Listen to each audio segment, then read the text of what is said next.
Hey guys, it's Alex. Join me as I have conversations with ordinary people doing extraordinary things. When I lift my hands, I give all the praise to you. Everything. My name is Alexis Benj. I'm the founder of 24 Months Life Coaching. This interview is one of many to come that I will be hosting to just talk with ordinary people doing extraordinary things. And so today I have Wesley Raper, one of my good friends. Wesley and I go to the same gym and the same church, and he has taken professional pictures for me. So that's actually the place where I want to start today, is by just talking about how you got into photography and how it's evolved over the last few years. Yes, so we got to go back a few years, back to like early teenage years. That's kind of where I got interested in it from the world of like skateboarding, because I spent probably 7 years or so in that scene, and video and photos so deeply rooted into the skate culture. But I was a young teenager, didn't have money to buy a camera, so fast forward a few years, I get into the car scene, another area that's very deeply rooted with like photography and videography, and I was able to buy my first camera and started taking photos at like car shows and just friends' cars and things. And then it's kind of evolved from there into like not just automotive work, but I've done work for, well, a detail business in town, but also I shoot regularly for the Orchard, and then travel photography. I've done a few real estates and things like that. So it's definitely evolved over time. You've also been doing some portraits. Mm-hmm. So how is that different from shooting travel or objects? It is drastically different to me, because posing a person is so much harder to me than like a car. I can take it, move it wherever I need it to go, and whatnot, but like posing a person is the hardest thing for me. One of the questions that I was going to ask you, when you take a picture, do you think that you're capturing a moment of truth, or is that just a version of truth? I think maybe that's like a contextual thing. I think that there are photos that capture truth in that moment, and honestly, I think this kind of goes to like, you don't know what people have going on behind closed doors. Yeah. So like, maybe the moment they just argued in a car for 15 minutes, ready to rip each other's faces off kind of thing, and now they're trying to look like they're happy. Yes. Yeah. But on the other end of that spectrum too, I do think there are photos that capture truth in the moment and the way life is actually happening at that time. I love that answer. When we did our photo shoot, so it was for Valentine's Day, and it was my daughter and I wanted to highlight the love between a mother and a daughter. And you remember we were around town, and I'm trying to get her to, I dressed her perfectly just like me, matching, and I'm like, sit this way, and she was not having it. And so, you were so patient with that experience, but we got some good pictures out of it. You did. Thank you. I appreciate you letting me shoot that too, because like I said, it's a new world for me doing portrait photography, but it's been good. It's been a really good learning experience. When you take pictures, does it change the way that you see things? Like when you're behind the camera, we kind of talked about that. Does it change the way that you view the world? Yes, I would say that travel and photography both have changed the way that I see the world. Like, I tend to view things in a different light than what I used to, because like before I started traveling, I was in this bubble here. Yeah. It's like I really rarely ever left that bubble, and so you don't get to experience the cultures and the different lifestyles and places and things that you do once you get out of there. So like being able to go and capture those things has really made me appreciate the differences in cultures and places. Yeah. I think travel is something that we both love. We've both been to some cool places, and it's funny because when I look back at some of the pictures that I've taken when I was traveling, I remember them differently than how I felt in that moment. And I also realized that as I get older, I didn't appreciate those moments as much as I would now. Do you think that you have that same experience? Yes. Yeah. The older that I get, the more I appreciate moments and want to capture those moments. And I don't talk about this a whole lot, but like I know my parents are in their mid-70s, and so to me it's like I'm starting to notice like, there's maybe, they're just aging, and I want to take advantage of the time that we do have, and like I appreciate our relationship so much more. And Sorry, I forgot where I was going with that one. Yeah. No, I think that was good because that was beautiful that you touched on it with your parents. Thank you. Do you take pictures with your family?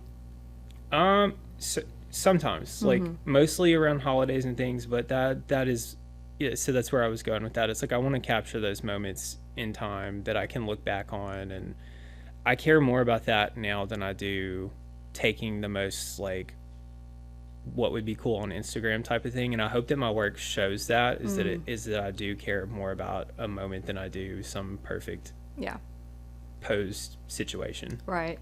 And I think a lot of us are trying to I try to be real with social media and be honest, because it is easy to have this picture perfect image of this is my life and everything's great when truly it's not. We all have our problems. We all have our issues. And so I think being honest with your work is really important. Have you ever taken a picture that changed you afterwards?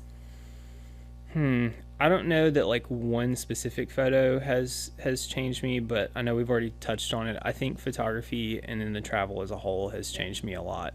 That more so than just one specific image. Yeah, just the journey of that. When I was younger, my mom, she used to have this kit that she would buy, so we would do scrapbooking, and we would sit down and do it together. And that was a fun thing because people, years ago would print their pictures and put them, and then you could pass that down to your family. Hey, let's look through this together at holidays and things like that. And now everything's on one phone, and we rarely print anymore. Yes. I've tried to be so intentional about printing photos. Just even trips to like the river that I've shot on like a disposable camera or something, like I want to print that. I want to know the year that it was happening and like the friends that were there, and I'm so much more intentional about that now because I don't want it to just be lost on a hard drive somewhere. Yeah, I got a Polaroid a few Christmases ago, and those pictures are not high quality, obviously, but I love them because they're fun. You can capture a moment and put it on your fridge, and it reminds me of how the things of the past we crave now that we're a little older, in our mid-30s. And why do you think that is? I think for me, it's like times were just simpler. Like I had significantly less to worry about, maybe. Yeah. But I do think there was beauty in those things, and maybe we were just too young to appreciate at that moment. And now that we are older, again, like I said, I appreciate my relationship with my parents so much more now that I'm older than I did when I was younger. So yeah. I think that it's just as you age, you start to appreciate those moments a little bit more. I think so too. I had a group of kids over a couple of Sundays ago, and they're all in the backyard running around chasing each other with sticks. And I thought to myself, we used to go outside. My mother had no idea where we were for like 8 hours at a time. And she was like, you come back at dark and don't come back before then. And if you're thirsty, get something out of the water hose and see you later, you know? Yes. And don't forget to put the chicken out and thaw it for dinner. Yes. And in today's world, I wouldn't send, my kid out and not know where she was for 8 hours. So we definitely live in different times. We do. Yeah. It was the good old days. Yeah. Yeah. What do you think your work says about you that you wouldn't say aloud about yourself? That's a tough one. And it was something that I don't talk about a lot. Appreciating those moments with my parents and time, and I'm hoping that my work now shows that versus before, whenever it was just about like, hey, let me do something specifically because it would look good on an Instagram feed or something like that. I'm hoping that people can look at my Instagram and see like, hey, he cares about what's happening more than just trying to make something look good. But when you look at your work, can you tell a difference? Like, can you see that you've evolved? Me too. I see the evolution. Like, I scrolled back in my feed when you first asked me about this, and I'm like, the difference in what I was shooting then versus now is so big. And I think the stuff now means so much more than just like trying to make just like a perfect Instagram type photo. Yeah. When you shoot for a business or for, like me, for portraits, is there an imposter syndrome where you're scared you're not going to get a shot that makes your client or whoever you're like happy? Every time. Every time. Like, I am my own worst critic in so many ways. Yeah. And I can look at something far too long and be like, I hate this, because Yeah. I have critiqued it for 2 hours or something, but the reality is most of the time, like, we are our own worst critics. Absolutely. And the people that we're delivering work to, like, sure, we want to do a great job for them, but, yes, I have definitely fallen victim to the imposter syndrome. Yeah. I think we all do, though. I have imposter syndrome doing this.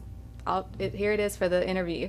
What am I doing? Who am I? But that was the whole purpose of this interview. An ordinary person doing extraordinary things. Making Yes. the most. I don't want to go to heaven well rested.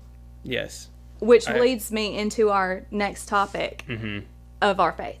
Yes. We go to the same church. You and I share scriptures and sermons, and we bounce ideas off of each other. And I think we've held each other accountable in a lot of ways. When you and I, when we're in waiting seasons, right? Talk about your faith when it gets hard to still believe that a promise is going to be delivered. So the last few months is a really big testament to that. So I had gone to Oregon back in October, and it was such a great trip. I come home the Monday that I'm supposed to go back to work. I get a text at like 6 a.m. being like, hey, your company that you've been at for the last decade was sold to a much larger company. We don't know any details, more to come kind of situation.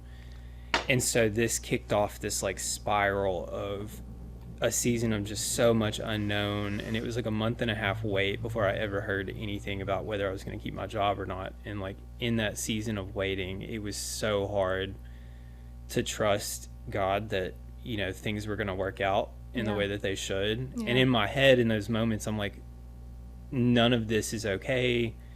Like I definitely spiraled, and even after I found out like, hey, you're not going to keep your job, like I thought that was gonna like fix things, because then I would at least know something.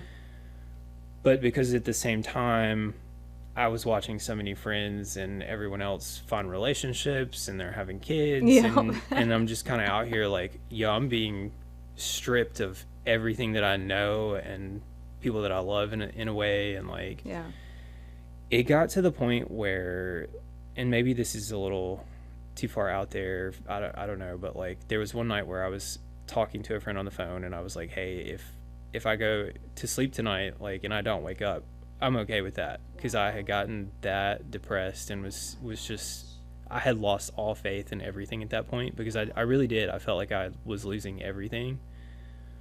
And now that I look back on that, I'm like, God really knew what he was doing in those moments, far beyond what I could see at that moment in time. And I've struggled with mental health for a long time, but I've done a lot of work over the last couple of years, and it was hard going back into that space. But again, now that I look back on those last few months, it really was evident that like God knew what he was doing, and all I had to do was trust him and not try to take control and do everything on my own. Control is I think a lot of us have that problem, and you never shared that with me. And so thank you for sharing it now, because you never know if someone will hear this and it'd be going through a similar thought process, and then you just gave somebody hope, So thank you for sharing that. You're welcome. Now that you're on the other side of it and, things have gotten better, where are you, or what are you doing when you feel closest to God? I think whenever, this is going to sound, I don't know, but like when I give him space to speak into my life, because I'm so bad at like filling up every inch of the day all this time, and I don't really give him a whole lot of chance to speak. So like whenever I do intentionally like disconnect from everything, whenever, I don't know, if I go out for a hike or if I'm just out walking or whatever, it's like in those still quiet moments where I get to hear from God and be intentional about, hey, can you speak into my life in this situation and in this season, because I can't do this alone, and I need your word to guide me through it. When he does speak to you, how do you receive it? Like, is it a soft whisper? Like for me, it's signs. He always gives me confirmation in signs. So like, what is it for you that? Sometimes there has been things that like I've asked God for, like, hey, show me if this is what you want me to do, and it'll just show up in the most random situation. Like, I overhear something somebody's talking about. I'm like, okay, so that was a yes or a no or whatever. But even through music, or like I said, in those intentional quiet moments of just wanting to listen for God's voice and what he has for me. Yeah. And I think he talks to us through people too, you know? Yes. Like sometimes people will check in on me in the moment that I'm like, I really needed that. How did they know? Yes. And God will, you know, nudge you and say, I need you to call so Yeah. and so and check on them, you know? Yes. And I think he places people in our lives for a reason, sometimes for a season, for a lesson or a blessing. Yes. I do believe in that. Do you think that's... Yes, because I've definitely had people that were in my life for a season, and they were great, and I hated, you know, whenever that season was over. But I do think there are people that come into our lives when we need it, and they are there for the season. Yeah. I've been talking to people a lot about spiritual warfare. And I could talk about this all day because it is a very real thing, and the enemy doesn't have to stop us. He gets us to stop ourselves. So, and you just talked a little bit about your experience with recent spiritual warfare where you were in a very low place. What are your thoughts just around that? How do we combat it? What does it look like? Yeah, so for me, it looked like talking to people. Yeah. I had to reach out to people that I consider mentors and just be like, hey, this is where I'm at. This is what I'm feeling. And the times where I have refused to talk to people and just tried to take it on my own have just gotten significantly worse. It's never done me any good, you know, trying to handle that stuff on my own. Yeah. So I think it is important to have somebody that you can go to and speak on how you're feeling and trust that they're going to hear you, see you, and that they're not just going to listen to you for the sake of like possibly gossiping about it to someone else later. To use it against you. Yes. Yeah. Someone that you possibly can't trust. Yes. Right. I've been reading through the book of Luke, and it talks about Jesus going into the wilderness to fast and pray because he knows what's about to happen, right? And this is also timely to talk about because we just had Easter. And it says he was filled with the Holy Spirit. So he goes into the wilderness, into this 40 days where he is, you know, he's filled with the Holy Spirit. But as that 40 days goes on and he's fasting, his flesh is just being slowly stripped of, you know, of what he really needs. And the enemy comes and he uses that time to tempt Yes. and to test. Yes. And he quotes the Bible because he knows what the Bible says, you know. And I think I brought that up because I think when we're at our most vulnerable state is when the enemy is going to come in and use that against us. Yes, very much so. Like, I can tell once I start getting bad again, like, that's when the thoughts creep in. That's when I start making up scenarios in my head that probably don't even exist, right? Yep. But I'm now mad about something that's not even happening. I'm anxious about it. And it's like, this has all just been created in my head when I probably should have just gone to somebody to start with, rather than letting the situation compound into something that it really didn't have to be. Right. But at least you're aware of that. Yes. So when you start to spiral, you can catch yourself. You know, hey, I'm letting anxiety take over, and you have to replace that anxiety or that fear with faith. Yes. Especially after you have proof that he has shown up and delivered the things that he said he would and gotten you out of the last few months that were really hard. Yes. Yeah. Same with me. Yeah. You know, you and I have watched each other in the gym. It's interesting because you and I have watched each other progress, you know, physically with like working out and our goals and things like that. But I think also spiritually where we've gone through some things and it's just like, hey, like, you're doing great, like you got this, and just lifting each other up. So I know I've been very inspired watching you blossom recently. Like, I love what you're doing with 24 months, and it's been great to see. Thank you so much. Thank you. That means a lot. Speaking of the gym and training and fitness, you are training for a marathon. Yes. Do you know that less than 1% of the global population has run a marathon? I did not know that, but So which makes you crazy. yes, yeah. No, I knew that the statistic would be low just because, I feel like most people aren't running that distance or whatever. But, I mean, running's had a pretty big boom, so, Yeah. It has. There's a lot of people that use it for their just mental fortitude, just to burn some energy. When you are on a tough run, what does that look like for you? Like, what's going through your head? The initial thoughts is like your brain telling you like, hey, this is not fun, like we need to stop, like your body hurts, whatever. But I think that's something running has taught me, is that we are capable of so much more than what those initial thoughts want us to believe. Yeah. Like you can push past so much more than what you think you can. Yeah. So that's so true. Yes. Yeah. And to me, running is such a huge mental game. It's like you're maybe 3 miles into like a 6-mile run, and like I said, your body's trying to tell you to stop what you're doing right now, but you, like I said, you are capable of doing way more. So than what much you think. more. Yes. So much more. Just in general, pause on the fitness. Just in general, I think as a human capacity, most of us are not doing what we're really capable of. Yeah, I would agree with that. Yeah. Why do you think that is? Maybe fear, anxiety of taking those steps that would push us past that, because like I said, I think our initial thoughts is to be like, whoa, this might be risky or scary, and I'm so guilty of that, like I'm a fairly risk averse person. My job is literally like risk management, so that kind of flows over into the way I view things sometimes. Like I overanalyze so much, but I really think it's the fear of the unknown if we do take those risks and push past what we thought we could. Yeah. I think fear holds a lot of people back from doing the things that they really want to do. Which is a shame, because you get one life and it's short. Yes. But I've let things hold me back before. That I've had to break my own chains that I let either put on myself or let other people and their perceptions of me wrap around. Yes.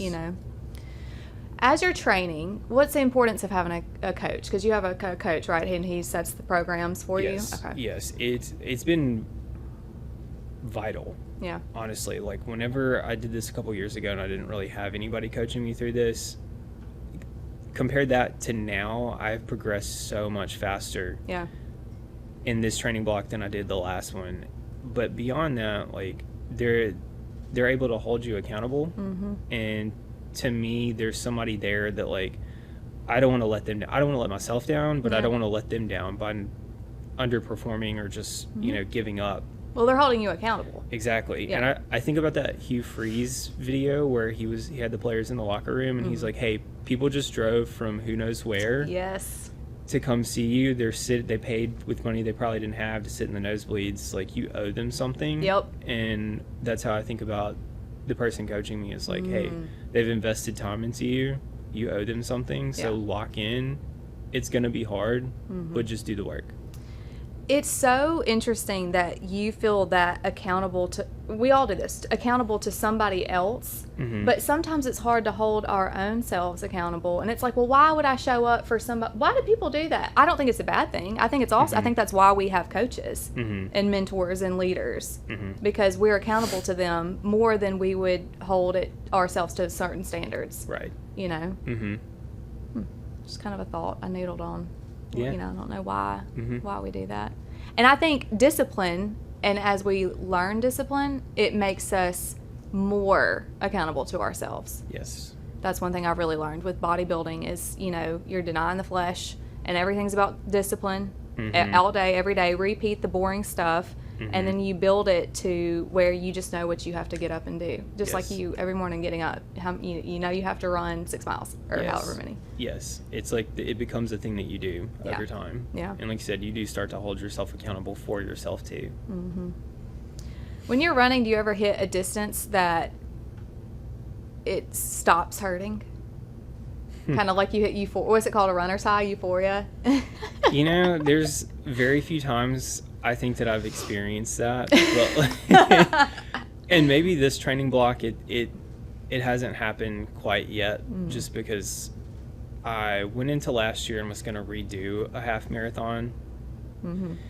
And coming back into it this year, restarting at complete ground zero. It's like even though we progressed really quickly, there has not been a runner's high moment quite yet.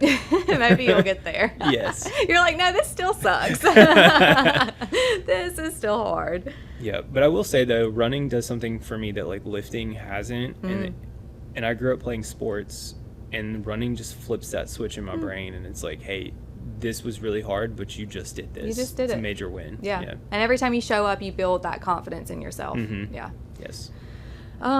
Okay. Well, just to wrap things up, who are you becoming in this season of life? And if you had one word to describe, just one, what would that word be?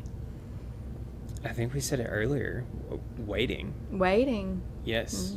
I feel like I've been waiting on the community that I've been seeking, waiting on a relationship to come forth. Yeah. And, there are things that I want, but I feel like in life we can sometimes feel behind, like maybe our timeline is behind. Right. But everything that I've gotten has been on time. It's when I always need on it. time. Yes, because I realize now, like, had I gotten some of the things that I wanted when I originally wanted them, I would not have stewarded over them. You weren't ready for it. Exactly. Yes. I feel that. That is, yes, just the exact same situation that I've been in. And he won't give us those things that he needs us to have until we are ready. Right. Sometimes we got to learn some lessons. And for me, I had to learn a couple lessons over and over and over and over again. Same. How many times we got to learn Yes. this lesson? I You know. I know. Same. Yeah. Very much same. So, but as we get older, and it just helps us to understand, like, hey, maybe the first time I got it now. Yes. We only get more wise, Yeah. So, okay. Thank you all for listening in. I had so much fun having this conversation with my friend Wesley. This is the first of many, so stay tuned, and we'll see you then. But I lift my hands, I give all the praise to you.